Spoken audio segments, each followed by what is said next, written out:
Since the dawn of humanity, we've gazed up at the night sky, asking, where do we come from? How is this universe made? And is there an unseen hand orchestrating it all?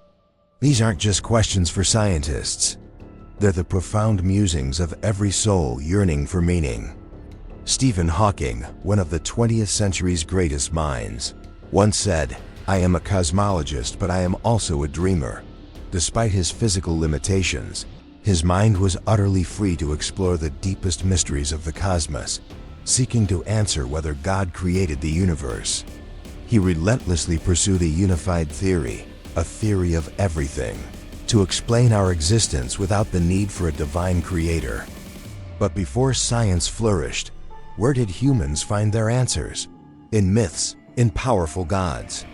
They attributed thunder to Thor's hammer and a solar eclipse to the wolf's skull devouring the sun. These weren't just beliefs. They were how they tried to comprehend the fearsome world around them. They crafted deities to soothe their anxieties, to fill the gaps in their knowledge.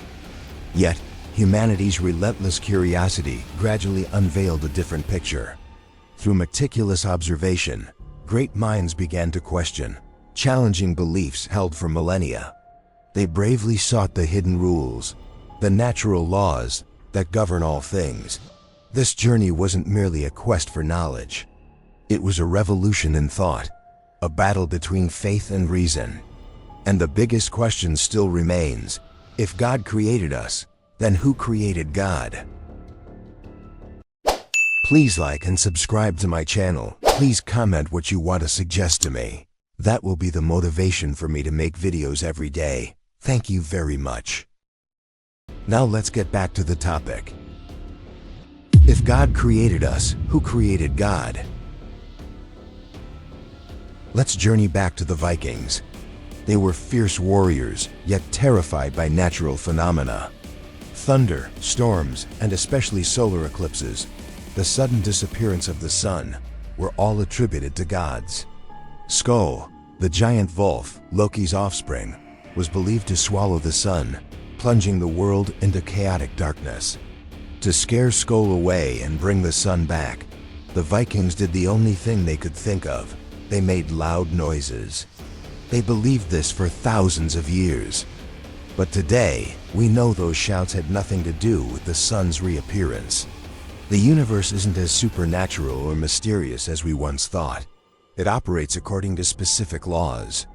As early as ancient Greece, around 300 BC, the astronomer Aristarchus bravely questioned lunar eclipses. He observed the sky for years and concluded that a lunar eclipse was simply the Earth's shadow passing over the moon. From this, he deduced something even more astonishing. The Earth was not the center of the universe, but orbited the sun. This discovery not only explained lunar eclipses, but also solar eclipses. When the moon blocks the sun, these were the first steps showing the universe is a machine governed by laws, and humans can fully comprehend them. So what are natural laws? Imagine a football game. Two types of rules govern it. One is man-made, the size of the field, the height of the goal, offside rules. These rules can change. But there's another set of rules that never changes, natural laws. The force of a player's foot on the ball, the angle of impact, gravity, friction, these are all natural laws. They determine where the ball goes, how it flies. Players apply natural laws to get the ball where they want. Natural laws are immutable, not just in football, but also for the motion of planets in the universe. They cannot be broken, and that's why they are so powerful. The immutable power of natural laws has caused much debate with religious views. If natural laws are unchangeable, what is God's role in operating this universe? The conflict between science and religion has existed for a very long time. Galileo Galilei, one of the founders of modern science, is a strong testament to this. Born in 1564 in Italy, he initially studied medicine but later switched to mathematics and philosophy. Galileo conducted many important experiments on mechanics and pendulums. In 1609, he developed his own telescope and made many groundbreaking astronomical discoveries. Galileo's discoveries, like mountains and valleys on the moon, sunspots, Jupiter's 4 largest moons, and the phases of Venus, made him famous. But it was precisely these findings that led to his accusation of heresy for supporting Copernicus's heliocentric theory, which stated the sun was the center of the universe. At the time, most people believed the Earth was the center. The Church forbade him from teaching this theory. Ultimately, after his book Dialogue Concerning the Two Chief World Systems was published, Galileo was convicted of heresy and sentenced to lifelong imprisonment, later commuted to house arrest. He was also forced to publicly retract his support for the heliocentric theory. Galileo's discovery and reinforcement of the Earth orbiting the Sun created a revolution in thinking, completely severing the link between religion and science. 300 years later, more and more natural phenomena were explained by science, from earthquakes, lightning, and floods to the very shining of stars. Each explained natural phenomenon weakened the position of a god. If you know a lunar eclipse is caused by the Earth blocking the moon, you no longer believe in the god Skoll like the Vikings. If you know thunder is caused by electrical discharges from clouds, you no longer believe in Thor. Science doesn't refute religion. It simply offers simpler explanations for natural phenomena. But clearly, some mysteries remain unsolved. Is the Earth's rotation ultimately controlled by God's hand? And finally, did God create the universe? Stephen Hawking believed humanity would certainly find a scientific way to explain the universe's origin. He was endlessly curious and considered it the duty of scientists to discover where this universe came from.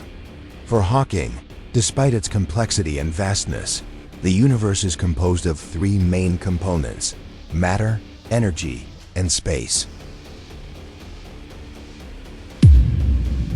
The Big Bang Mystery and the Question of Origin.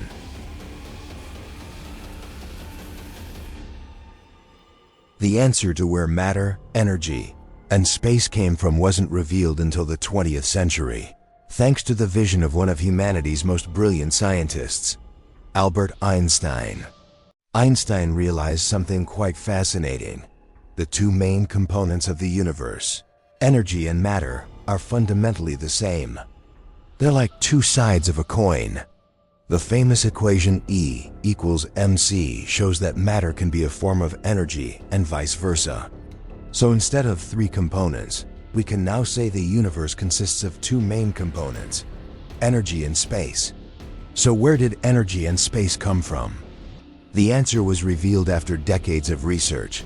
Energy and space formed from a random event called the Big Bang. The Big Bang Theory is the prevailing cosmological model describing the early stages of the universe's formation.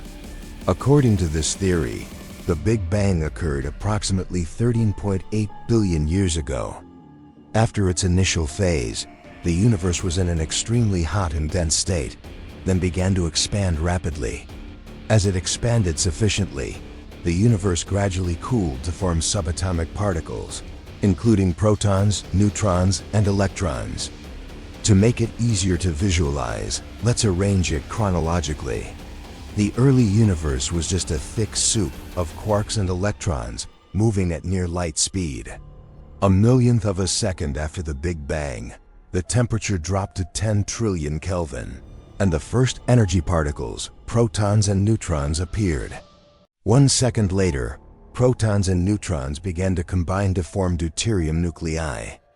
After 3 minutes, when the temperature dropped to 1 billion Kelvin, intense nuclear activity led to the formation of light atomic nuclei like D, helium-3, lithium-7, and helium-4.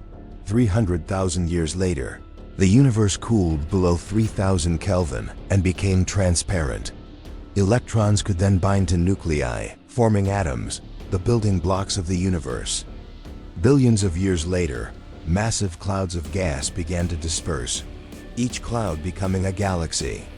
Then, under the influence of gravity, constellations and stars formed, while the universe continued to expand. This fascinating Big Bang scenario was later supported by 3 key pieces of astrophysical evidence. First, in 1929, Edwin Hubble demonstrated a systematic redshift in the spectra of galaxies, indicating they are moving away from us at a speed proportional to their distance. This signified that the universe is still expanding. Second, in 1965, Penzias and Wilson discovered microwave radiation exhibiting uniform properties in all directions and corresponding to the thermal radiation of a black body at about 3 Kelvin. This aligns with the Big Bang hypothesis, as this radiation is the message of the oldest light from the early universe, the first photons that began to propagate freely after the universe became transparent. Third, in the 1970s, scientists discovered several light elements like deuterium, helium-3, helium-4, and lithium-7 in the universe. Specifically, helium-4 accounts for 25% regardless of the region, consistent with the hypothesis that helium was formed in the first moments of the Big Bang. With the development of nuclear physics and theoretical physics, the absence of antimatter and the lack of large-scale curvature of the universe have also been explained. However, the point zero from which everything began is still clearly a dream for scientists.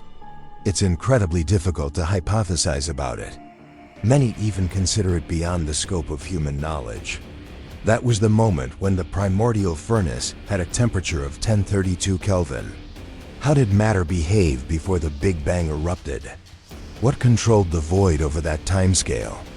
The current ultimate boundary of knowledge is around y-43 seconds after the Big Bang, also known as Planck time.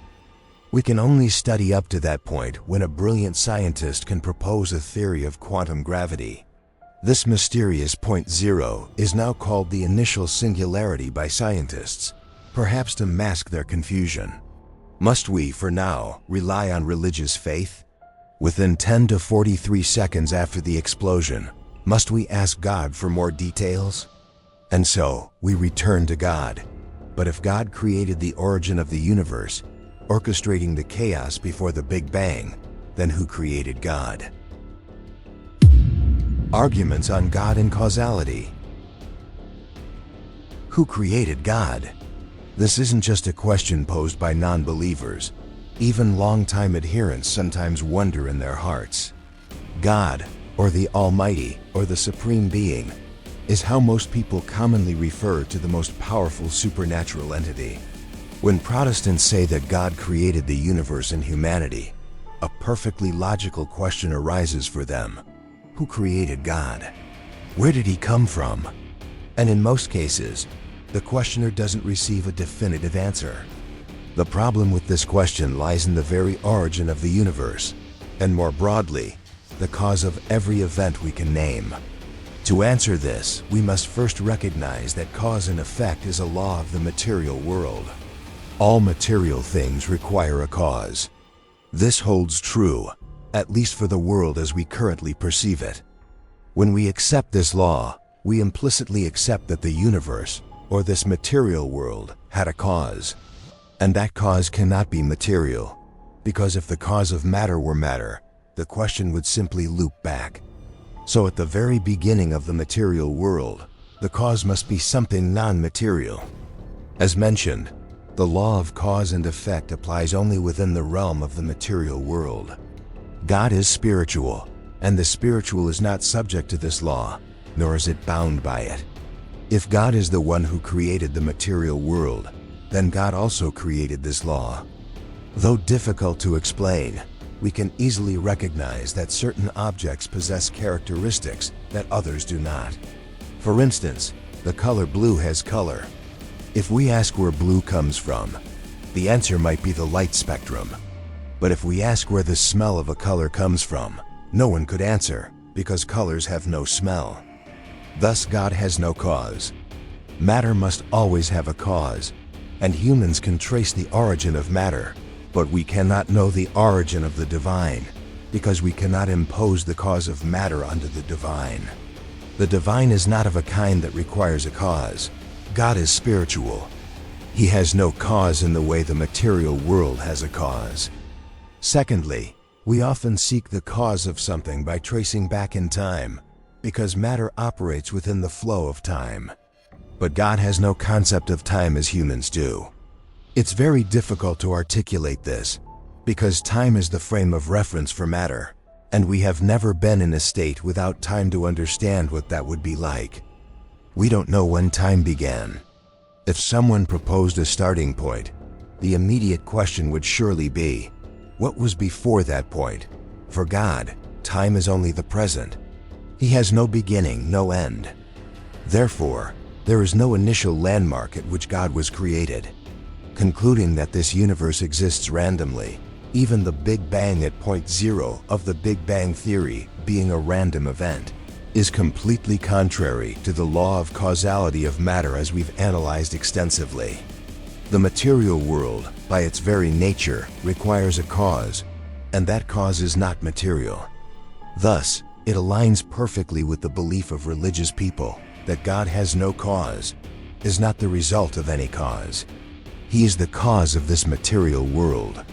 Furthermore, we can ask other questions. Could a random material world, after an instantaneous explosion, be as orderly and beautiful as the universe?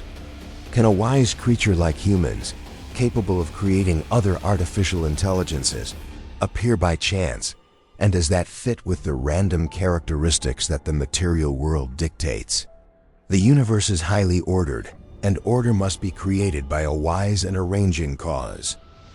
Stephen Hawking stated that the universe requires no cause, because natural laws are sufficient to form and create the universe.